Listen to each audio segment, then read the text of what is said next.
Poco tiempo después de haber llegado a Egipto, José presentó al faraón a su familia recién llegada de Canaán. Génesis capítulo 47, versículo 1 y 2. Entonces José vino e informó a Faraón y dijo: mi padre y mis hermanos con sus ovejas, sus vacas y todo lo que tienen han venido de la tierra de Canaán, y he aquí están en la tierra de Gosén. Versículo 2.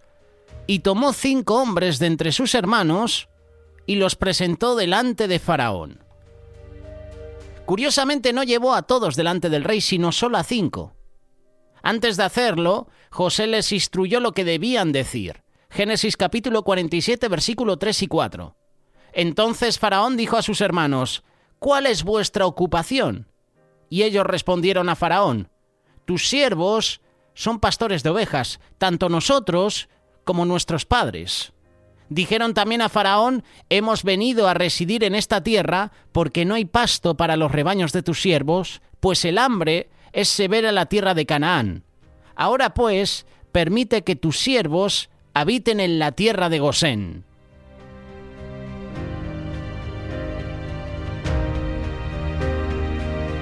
Bienvenidos a este estudio bíblico, continuando con el Nuevo Testamento, continuando con la vida de José, en este día juntamente con la vida de Jacob y la bendición final de Efraín y Manasés. Serie en la que llevamos varias semanas. Estamos conociendo de cerca la vida íntegramente de José. Y llegamos a un versículo bastante curioso, es la presencia de Jacob ante Faraón. José se había ganado la gracia de Faraón. El rey estaba dispuesto a darle lo que quisiera como agradecimiento de todo lo que José había hecho por él y por todos los egipcios. Versículos 5 y 6, Génesis capítulo 47. Y Faraón dijo a José: tu padre y tus hermanos han venido a ti. La tierra de Egipto está a tu disposición. En lo mejor de la tierra, haz habitar a tu padre y a tus hermanos, que habiten en la tierra de Gosén, y si sabes que hay hombres capaces entre ellos, ponlos a cargo de mi ganado. Aquí vemos el testimonio de José. El buen precedente de José, el buen testimonio de José, abrió oportunidades para sus hermanos en Egipto, y el faraón les ofreció trabajo, bajo el entendido que sean tan responsables como José. José, no te preocupes, a tu familia la vamos a cuidar, ellos van a tener un sitio, van a tener su trabajo, pero quiero que tengas responsables, quiero que tengas personas responsables en estos trabajos, responsables como tú. No me vale cualquier persona. Quiero personas dedicadas, esforzadas. Y esto es lo que tiene que hacer un jefe en una empresa. Buscar, contratar personas cualificadas. Y eso es lo que hacen en la actualidad. A un jefe no le interesa un hombre que tiene pérdidas para la empresa. No le interesa un hombre o una mujer que no es responsable en lo que hace. Esta es una lección importante para nosotros. Hasta el propio faraón le encarga a José: yo les doy un trabajo, pero tú escoge personas responsables para dirigir ese trabajo. Podríamos hacernos nosotros esa pregunta. ¿Somos diligentes? ¿Somos responsables en nuestro trabajo? ¿Eres dirigente? ¿Eres responsable en la iglesia? ¿En tu casa? ¿En tu matrimonio? ¿En tus relaciones con tus amigos? ¿Con otros familiares? ¿Eres responsable? ¿Eres dirigente con tus hijos? Llega el momento en que José presenta a su padre Jacob. Versículo 7. Luego de la conversación del faraón con los hermanos de José, este también le presenta a su padre Jacob. José trajo a su padre Jacob y lo presentó a Faraón, y Jacob bendijo a Faraón. Y Faraón dijo a Jacob: ¿cuántos años tienes? Entonces Jacob respondió a Faraón: los años de mi peregrinación son 130 años. pocos y malos han sido los años de mi vida y no han alcanzado a los años que mis padres vivieron en los días de su peregrinación. Y Jacob, dice el versículo 10, bendijo a Faraón y salió de su presencia. Jacob no solo mide los años físicos, sino por la calidad de ellos. La realidad es que él había sufrido mucho a lo largo de su vida. Todo el tiempo que había creído que José ya no vivía, él estuvo como muerto. Fueron los peores años en la vida de Jacob. Podríamos decir que también los peores años en la vida de Jacob fue cuando tuvo esas discusiones, hubo ese rechazo con su hermano Esaú. Su propio hermano, imagínate estar años y años en división con tu propia familia, que lo hay. Hay familias que hoy en día no se hablan por una discusión o porque un hijo hace años se descarrió, les robó, les faltó el respeto. Y ahora que esa persona, ese hijo, ha crecido, ha tenido un encuentro personal con Dios, ¿cuántas familias no quieren saber nada de ese hijo? Hay otros casos que sí. Dios restaura a un hijo que ha sido como la oveja negra y esa familia le acepta de nuevo, hacen las paces, se reconcilian. Pero hoy en día hay familias que están rotas por enfados, por rebeldías, por iras, por enojos entre padres e hijos. Todo el tiempo que Jacob había pensado que José estaba muerto, él estuvo como muerto. Fue hasta que se enteró que su hijo vivía, que él sintió que volvió a vivir. ¿Recuerdas este versículo? Génesis capítulo 45, versículo 26 en adelante. Aquí podemos ver también un poquito la espiritualidad que tenía Jacob. Lo vemos porque es Jacob el que bendice a Faraón y no al revés. Jacob lo bendice espiritualmente. Quizás Faraón, la única manera de bendecir a Jacob era naturalmente, con provisiones, con alimentos, con ganado. Pero la unción la tenía Jacob. Así que Jacob bendice a Faraón. Lo bendice de alguna manera espiritualmente. Y dice la palabra que salió de su presencia. En medio de la hambruna generalizada, la familia de Jacob siempre tuvo provisión. Nunca les faltó nada. Versículo 11 y 12. Así pues, José estableció allí a su padre y a sus hermanos y les dio posesión en la tierra de Egipto, en lo mejor de la tierra, en la tierra de Ramsés, como Faraón había mandado. Versículo 12. Y proveyó José de alimentos a su padre, a sus hermanos y a toda la casa de su padre, según el número de sus hijos. No todos fueron tan afortunados como la familia de Jacob.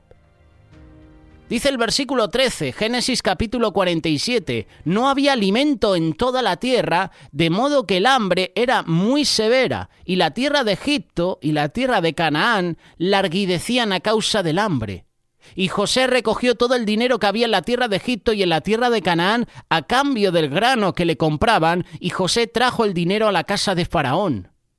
Cuando se acabó el dinero en la tierra de Egipto y en la tierra de Canaán, todos los egipcios vinieron a José diciendo: «Danos alimento, pues porque hemos de morir delante de ti, ya que nuestro dinero se ha acabado».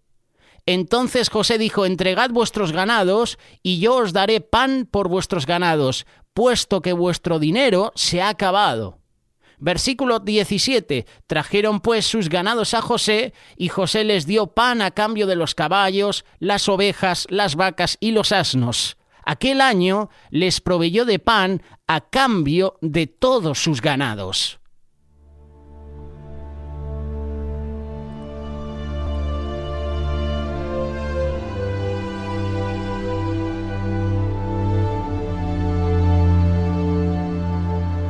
En los años de abundancia en Egipto, Faraón almacenó granos como reserva para los años de escasez, tal como le fue revelado en sueños. José fue puesto a cargo del almacenamiento y luego de toda la distribución de esos granos. Pero como acabamos de mencionar, el faraón no regaló lo que había guardado, sino que lo vendió tanto a egipcios como a extranjeros. En el primer año los egipcios entregaron todo su dinero a cambio de alimento. Cuando se les acabó, comenzaron a entregar su ganado. Por eso el faraón le pidió a los hermanos de José que le ayudaran a cuidar sus ganados. Es lo que podemos decir, es la teoría que nos puede venir a la cabeza. ¿Qué va a hacer faraón con tanto ganado? ¿Sacrificarlo? No. Está perdiendo alimento. Necesita gente que pueda cuidarlo. Y los egipcios no eran expertos en cuidar ganado. Por eso faraón le pide a los hermanos de José que le ayuden a cuidar sus ganados. Pero la sequía continúa, versículo 18. Terminando aquel año, vinieron a él al segundo año y le dijeron: no encubriremos a mi señor que el dinero se ha acabado y que el ganado pertenece a mi señor. No queda nada para mi señor, excepto nuestros cuerpos y nuestras tierras. ¿Por qué hemos de morir delante de tus ojos, tanto nosotros como nuestra tierra? Cómpranos a nosotros y a nuestra tierra a cambio de pan, y nosotros y nuestra tierra seremos siervos de Faraón. Danos pues semilla para que vivamos y no muramos, y no quede la tierra desolada. Así compró José toda la tierra de Egipto para Faraón, pues los egipcios vendieron cada uno su campo, porque el hambre era severa sobre ellos, y la tierra vino a ser de Faraón. En cuanto a la gente, la hizo pasar a las ciudades, desde un extremo de la frontera de Egipto hasta el otro. Solamente la tierra de los sacerdotes no compró, pues los sacerdotes tenían ración de parte de Faraón y vivían de la ración que Faraón les daba. Por lo tanto, no vendieron su tierra. En pocas palabras, Egipto se volvió España, Egipto se volvió Venezuela, Egipto se volvió Cuba. Egipto se volvió un país que hoy en día en la actualidad está endeudado. Podemos decir que Egipto quedó endeudado con el faraón. En otras palabras, estaban esclavizados a él.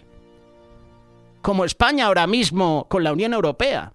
España, lo creas o no, está esclavizada a la Unión Europea, lo que digan los dirigentes europeos. España, Italia, Grecia, como se suele decir, los países del sur de Europa. Le debían la vida a Faraón. España ahora mismo le debe la vida, por decirlo de alguna manera, a la Unión Europea. Le debían la vida a Faraón y a José, quienes les proveyeron alimento en el momento de mayor necesidad. Aquí en Europa se conoce como las famosas inyecciones de dinero, ¿verdad? Pero la meta no era tener una nación de esclavos, sino una nación productiva. Para ello José ideó un plan para ponerlos a trabajar a todos. Génesis capítulo 47, verso 23. Y José dijo al pueblo: he aquí os he comprado a vosotros y a vuestras tierras para Faraón. Ahora aquí hay semilla para vosotros, id y sembrad la tierra. Al tiempo de la cosecha daréis la quinta parte a Faraón, y 4 partes serán vuestras para sembrar la tierra y para vuestro mantenimiento. Para los de vuestra casa, alimento de vuestros pequeños, es decir, de vuestros hijos. Y ellos dijeron: nos has salvado la vida. Hallemos gracia ante los ojos de Faraón mi señor, y seremos siervos de Faraón. Entonces José puso una ley respecto a la tierra de Egipto en vigor hasta hoy, que Faraón debía recibir el quinto. Solo la tierra de los sacerdotes no llegó a ser de Faraón. En otras palabras, José estableció un sistema de impuestos en Egipto. Eso es lo que se vive hoy en día en cualquier país del mundo, los famosos impuestos. El buen liderazgo de José ayudó a que el faraón prosperara en gran manera. Prosperaba Faraón porque tenía un hombre íntegro a Dios que buscaba el bien de los demás. En tiempo de sequía, en tiempo de hambruna, Egipto prosperó porque Dios levantó un hombre fiel. Un hombre dedicado exclusivamente a él. Y curiosamente en una tierra pagana. Y esto es una lección para nosotros. Tú y yo podemos ser referencias en este mundo de oscuridad. Tú y yo podemos tener trabajos seculares, podemos tener trabajos en este mundo, pero tenemos que ser íntegros a Dios. Dios te puede bendecir en un trabajo secular, pero tienes que ser íntegro a Él. Y José es un ejemplo. ¿Cuántas veces se nos ha compartido, verdad? No hay que trabajar para el mundo, no hay que tener trabajos en el mundo. La palabra de Dios nos está hablando que José estaba trabajando en el mundo. El mundo representa a Egipto. Estaba trabajando en un lugar con una cultura diferente, en un lugar con sus propios dioses, pero estaba conectado con Dios, como Daniel también, en Babilonia. Tú y yo podemos tener trabajos seculares, pero ahí tenemos que marcar la diferencia. La palabra dice que se conviertan ellos a ti, mas tú no te conviertas a ellos. Tú y yo podemos tener un testimonio intachable trabajando para este mundo. Trabajando, mejor dicho, en este mundo, no para este mundo, trabajando en este mundo. José trabajaba en Egipto y era íntegro a Dios y bendecía a la nación de Egipto. Así que José establece un sistema de impuestos. Y ese liderazgo de José ayuda a que Faraón prosperara en gran manera. Mientras tanto, ¿qué pasó con los hijos de Israel en Egipto? Versículo 27. Israel habitó en la tierra de Egipto. Cuando hablamos de Israel hablamos de Jacob. Habitó en tierra de Gosén y adquirieron allí propiedades y fueron fecundos y se multiplicaron en gran manera. Mientras que los egipcios se endeudaban, los israelitas prosperaban. Seguramente los egipcios se resintieron. Y puede ser que por ello después terminaron esclavizando a los israelitas luego de morir José. Éxodo capítulo 1, verso 6. Lo veremos próximamente. El pueblo de Israel prosperaba y Egipto se resentía. Les molestaba. Egipto era la potencia número 1. Yo me imagino que pensaban, ¿y por qué no esclavizamos a los israelitas? Que eso es lo que viene más adelante. Nosotros aquí esforzándonos día a día y estos tienen sus tierras, son fecundos, se multiplican. Vemos que hay bendición en todo lo que hacen, tienen prosperidad y nosotros aquí sufriendo. La Biblia dice que Jacob vivió otros 17 años luego de llegar a Egipto.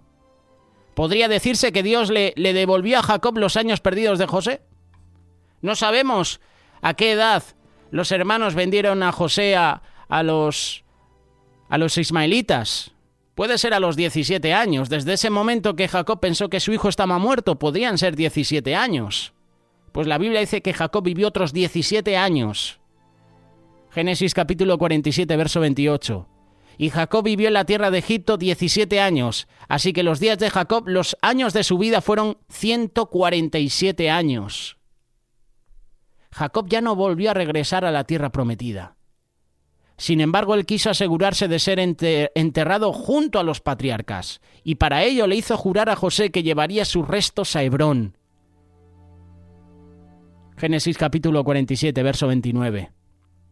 Cuando a Israel se le acercó el tiempo de morir, llamó a su hijo José y le dijo: «Si he hallado gracia ante tus ojos, por favor, pon ahora tu mano debajo de mi muslo y trátame con misericordia y fidelidad. Por favor, no me sepultes en Egipto. Cuando duerma con mis padres, me llevarás de Egipto y me sepultarás en el sepulcro de ellos». Y José respondió: «Haré según tu palabra». Y Jacob dijo: «Júramelo», y se lo juró. Entonces Israel se inclinó en adoración en la cabecera de la cama. Podría pensarse que Dios no cumplió su promesa de regresar a Jacob a la tierra prometida, pero sabemos que Dios es fiel y siempre cumple sus promesas, pero no siempre lo hace de la forma en que nosotros interpretamos sus palabras. Hebreos, el libro de Hebreos, la carta de Hebreos explica claramente para que tú y yo entendamos de una manera lo que quiere decir. Vamos a leerlo y ya terminamos con este estudio bíblico. Hebreos capítulo 11, verso 13. Todos estos murieron en fe, sin haber recibido las promesas, pero habiéndolas visto y aceptado con gusto desde lejos. Como le pasó a Moisés, que no entró en la tierra prometida, pero lo vio desde lejos. Confesando que eran extranjeros y peregrinos sobre la tierra. Versículo 14. Porque los que dicen tales cosas claramente dan a entender que buscan una patria propia. Y si en verdad hubieran estado pensando en aquella patria de donde salieron, habrían tenido oportunidad de volver. Pero en realidad anhelan una patria mejor, es decir, celestial. por lo cual Dios no se avergüenza de ser llamado Dios de ellos, pues les ha preparado una ciudad. La ciudad a la que se refiere es a la Nueva Jerusalén. Los patriarcas vieron esa meta con sus ojos espirituales. Esa es la tierra prometida, la parte espiritual, no la natural. Por supuesto que muchos querían llegar a esa tierra prometida natural, pero qué mejor que llegar a esa tierra prometida espiritual, la Nueva Jerusalén. Nosotros también debemos poner nuestra vista en ella. Esa es nuestra herencia. Ese es el destino eterno. Y ya en los próximos capítulos, en los próximos estudios bíblicos, comenzaremos a ver la bendición de Jacob sobre los hijos de José. Brevemente podríamos mencionar la bendición de Jacob sobre sus hijos. Hablaremos de la bendición de los hijos de José, porque esta parte es bastante extensa. Y hablaremos también próximamente de la muerte de Jacob. Si quieres dejarnos tus comentarios, te invito a que lo hagas vía WhatsApp, vía Telegram. En Telegram tenemos grupo de amigos, puedes unirte. Tenemos página web de personajes bíblicos. Ahí puedes encontrar todos los personajes que estamos presentando en las últimas semanas. Y si quieres dejar un pequeño aporte a través de comentario, hazlo con total libertad.